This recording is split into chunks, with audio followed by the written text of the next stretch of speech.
అగ్రరాజ్యమైన అమెరికాను భారీ భూకంపం వణికిస్తూ ఉంది.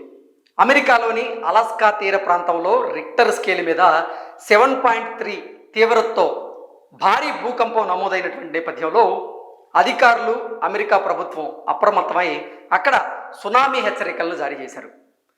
అసలు అలాస్కా తీర ప్రాంతంలో ప్రస్తుతం పరిస్థితి ఎలా ఉంది?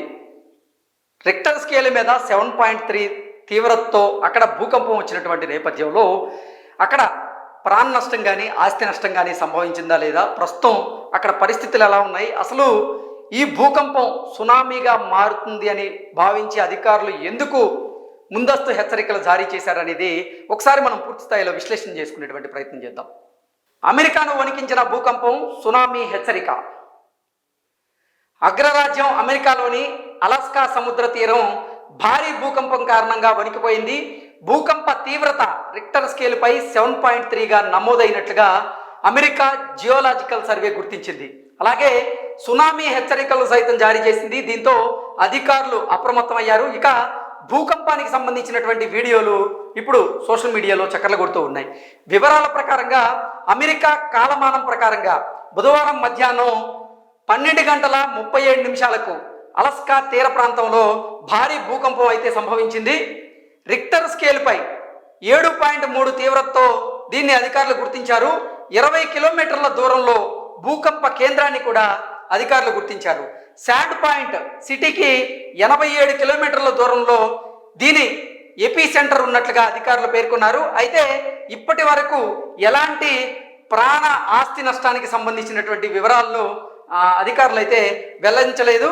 ముందస్తు జాగ్రత్తగా పౌరులు సురక్షిత ప్రాంతాల్లో తలదాచుకోవాలని అధికారులు సూచనలు అయితే జారీ చేశారు. సో అమెరికాలోని అలాస్కా తీర ప్రాంతంలో రిక్టర్ స్కేల్ మీద 7.3 తీవ్రతతో అక్కడ భూకంపం సంభవించింది.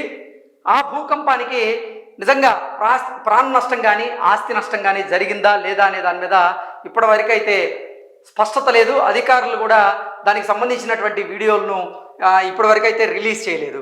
సో అప్రమత్తమైనటువంటి అమెరికా ప్రభుత్వం కానీ అధికారులు కానీ సునామీ హెచ్చరికలను అయితే జారీ చేయడం జరిగింది. దానికి కారణం ఏంటంటే అలాస్కా తీర ప్రాంతంలో ఇప్పుడు ఎలాగైతే రిక్టర్ స్కేల్ మీద 7.3 తీవ్రతతో ఇప్పుడు భూకంపం వచ్చిందో, గతంలో కూడా 2023లో ఒకసారి అక్కడ భూకంపం రావడం జరిగింది. అలాగే 1964 సంవత్సరంలో కూడా తీవ్రతతో అక్కడ భూకంపం రావడం జరిగింది.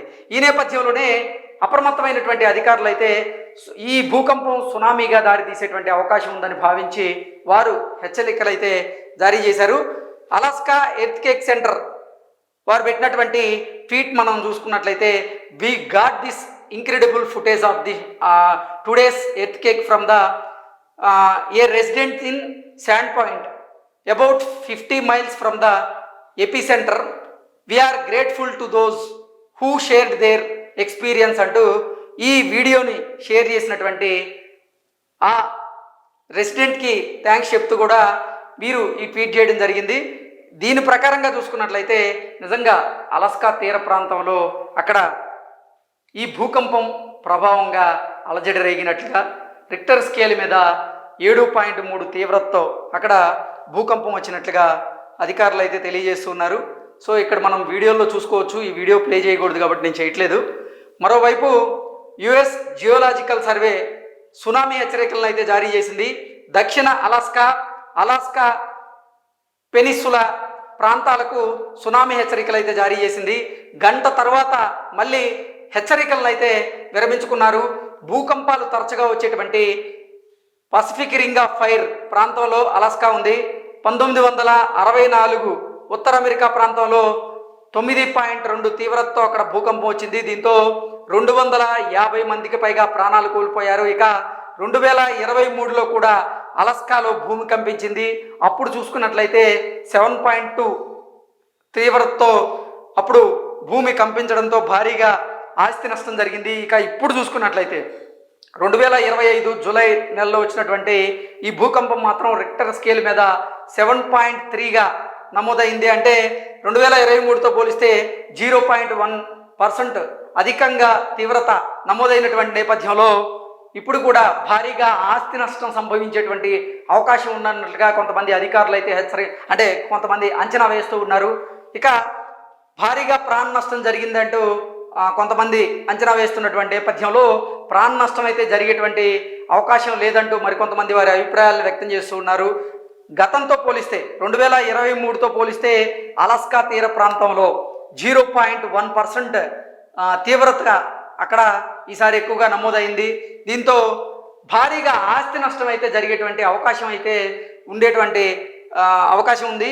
ఇక ఓవరాల్గా చూసుకున్నట్లయితే అలాస్కా సముద్ర తీర ప్రాంతంలో భూకంపానికి సంబంధించినటువంటి విజువల్స్ను కూడా కొంతమంది ఆ తీర ప్రాంతంలో నివసించేటువంటి నివాసితులు ఎవరైతే ఉన్నారో వారు వీడియోలు తీసి సోషల్ మీడియాలో వారు సర్క్యులేట్ చేస్తూ ఉన్నారు.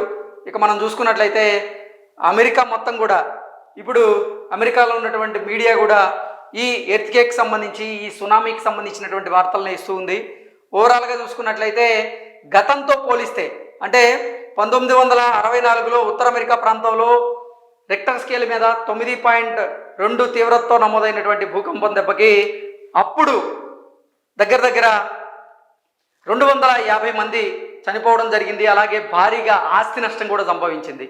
ఆ తర్వాత 2023లో అలాస్కా తీర ప్రాంతంలో రిక్టర్ స్కేల్ మీద 7.2 తీవ్రతతో వచ్చినటువంటి భూకంపం దెబ్బకి భారీగా ఆస్తి నష్టం అయితే సంభవించింది. కానీ ఆ రోజు పెద్దగా ప్రాణ నష్టం అయితే లేదు.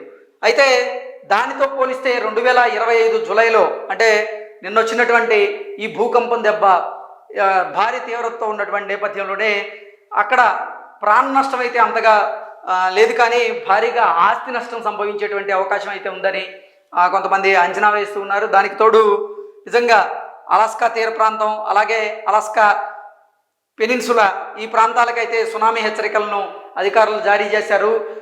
సునామీ హెచ్చరికలను జారీ చేసిన తర్వాత గంటకే మళ్ళీ వాటిని విరమింపజేసుకున్నారు.